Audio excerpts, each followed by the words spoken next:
Making a great open world game is easier said than done, but even more difficult is making the kind of open world game where the world itself relies on reactivity or systems rather than simply presenting players with static, wide open spaces that remain unchanged throughout the experience.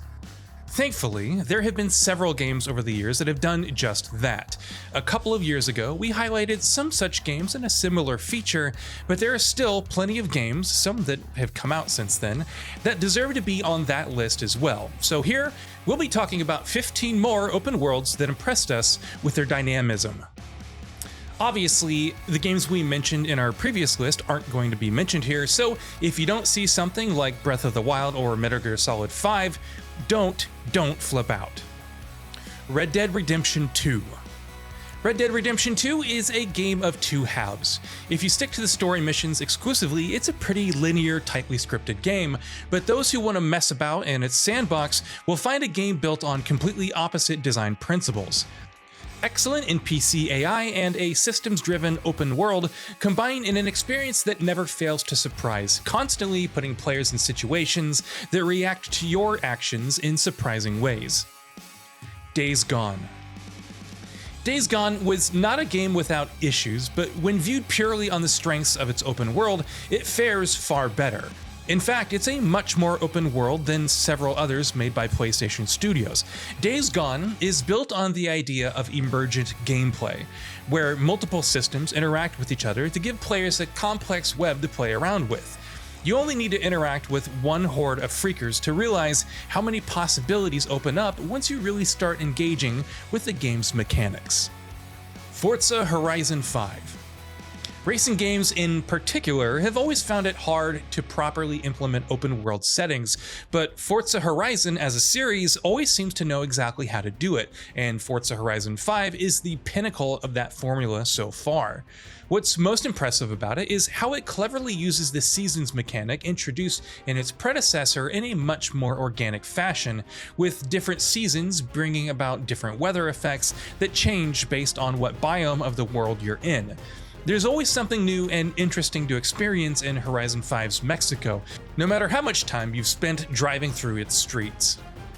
Fable 2. While Fable 2 doesn't use emergent systems in the typical fashion that many other games on this list do, it compensates for that with its choice-driven role-playing mechanics. Choice in this game isn't limited to just the story, and the freedom you have to tackle a vast number of activities and tackle most of them in a variety of different ways is what allows players to stamp their authority on this game's world. The fact that Fable 2 did all of that back in 2008, when similar games weren't all that common, makes it that much more impressive. Just Cause 4. This one was kind of an obvious pick, because Just Cause 4's open world impresses in all the ways that basically all of its predecessors do.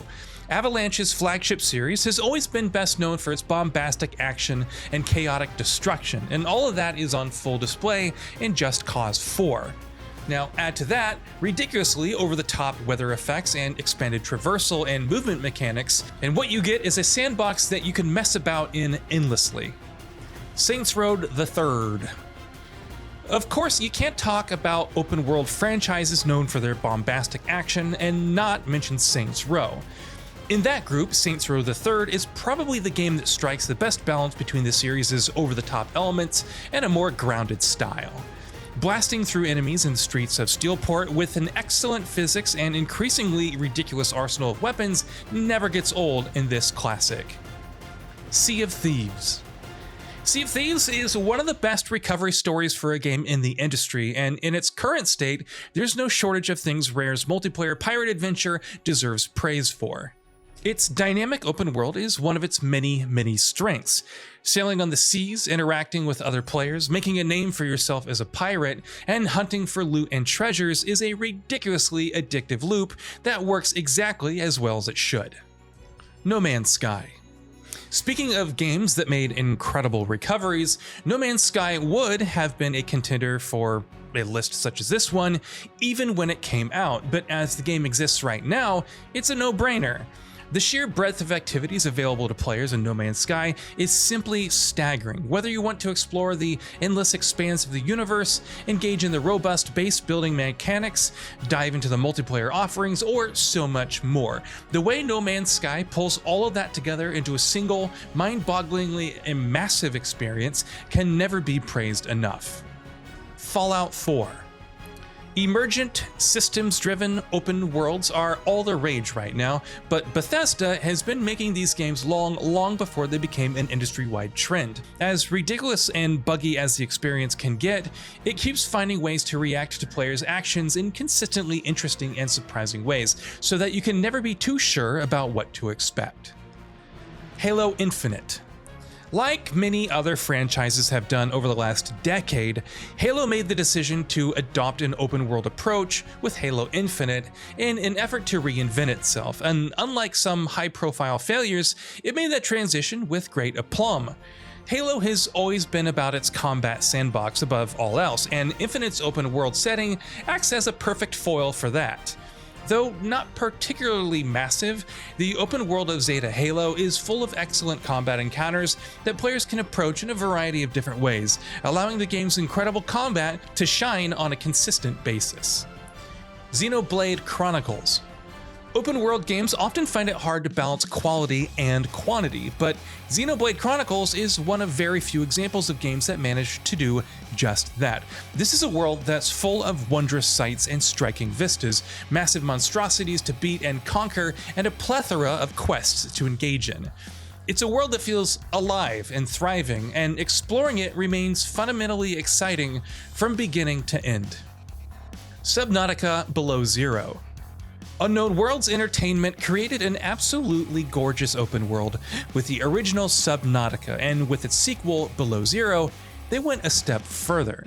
Like its predecessor, Below Zero litters its world with incredible alien sights and flora and fauna that you can't help but marvel at, while also allowing players to go above the depths and explore the frigid world above. Robust base building, tight survival mechanics, and engaging and consistently rewarding exploration come together wonderfully in this excellent game. Death Stranding. An open world that is inherently empty and barren as the one in Death Stranding shouldn't really work as well as it does, but once again, the creative genius of Hideo Kojima shines through. Asynchronous multiplayer mechanics have been used in immersive fashion in many games over the last decade, but Death Stranding is perhaps the best example. Experiencing the effectiveness of collaborative action in this game as players work together to transform what starts out as a desolate, inhospitable world will never cease to amaze us. Super Mario Odyssey.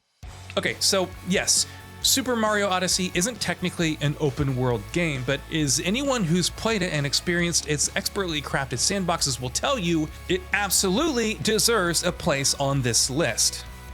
This game is pure, distilled joy, defined by unbounded creativity. Each crevice and corner of Mario Odyssey's mini kingdoms is crammed full of things to see and interact with, and those interactions never fail to surprise and delight players. Ghost of Tsushima. Sucker Punch had plenty of experience with open world games with the Infamous series, but with 2020's Ghost of Tsushima, the developer hit entirely new heights. The samurai epic's open world doesn't have the sort of systemic foundation that many other games on this list do, but pure visual flair ensures that it nabs a spot on this list. Gorgeous vistas, weather effects, and of course, the wind contribute significantly to making the island of Tsushima always feel alive. So what are your thoughts on this? Go ahead and share them in the comments below, and if you liked the video, please subscribe to the channel and enable all notifications by clicking the bell icon to get new video updates. We upload every day and would really appreciate your support. Thanks for watching.